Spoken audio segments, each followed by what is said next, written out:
సనాతన ధర్మ రక్షణ board is order of the day. ప్రతిసారి కూర్చోబెట్టి మేము డిఫెండ్ చేసుకోలేం.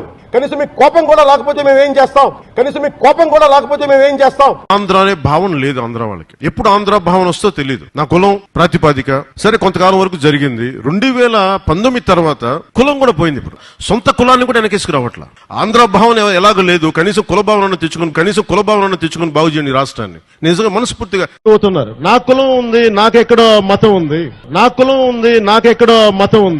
నా కూతురు క్రిస్టియన్ అబ్బా, నా కూతురు తల్లి తన మతాచారం ప్రకారం నా కూతుర్ని రష్యన్ ఆర్థడాక్స్ చర్చ్ లో బాప్టైజ్ చేయిస్తానంటే సంతోషంగా చేయించమని. మా నాన్న ఎలాంటి వాడంటే, మా నాయనమ్మ దీపారాధన వెలిగిస్తే దీపారాధనలో సిగరెట్ వెలిగించిన దేవుడు లేడు దెయ్యం లేదనే వ్యక్తిమత మా నాన్న. ఎందుకంటే ఇది ఆడేది కొద్దిమంది రాజకీయ నాయకులు వాళ్ళు కూడా ఎక్కువ మంది ఆడేది కూడా హిందువులే కూడా చెప్తున్నారు. అసలు ఇలాంటి గొడవలు పెట్టింది హిందూ నాయకులు తప్ప మిగతా నాయకులు చేయరు. అసలు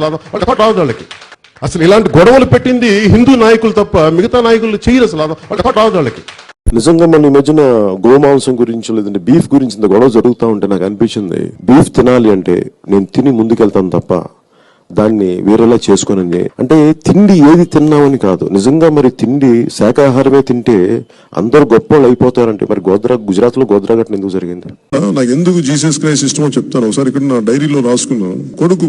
నా పెద్ద కొడుకు పడిపోయాడు. వాడు ఇంత వయసు అప్పుడు పడిపోతే వాడు మోకాళ్ళకి రక్తం వచ్చింది. వస్తే నాకు మోకాళ్ళు నొప్పి వచ్చేసినాయి. నాకు అప్పుడు నాకు గుర్తొచ్చింది మేరీ మాత గుర్తొచ్చింది. నాకు ఇష్టమైన ఎర్నెస్టో చే గెవేరా పుట్టినరోజు. రాజకీయాల స్ఫూర్తిని, పోరాట స్ఫూర్తిని తెలియజేసిన మహానుభావుల్లో ఎర్నెస్టో చే గెవేరా అతను స్ఫూర్తి. ఇప్పుడు మీరు చెప్పిన నా గడ్డం పెంచుకుంటే నాకు నిజంగా ఆనందిస్తుంది. నిజంగా ఇది మనస్ఫూర్తిగా పెట్టుకున్నాను. ఇది నాకు ఇష్టంతో పెట్టుకున్నాను. జై భీమ్ అనే పదం ప్రతి ఒక్కరూ సమానం అని చెప్పేది ఆ జై భీమ్ అనే నినాదం.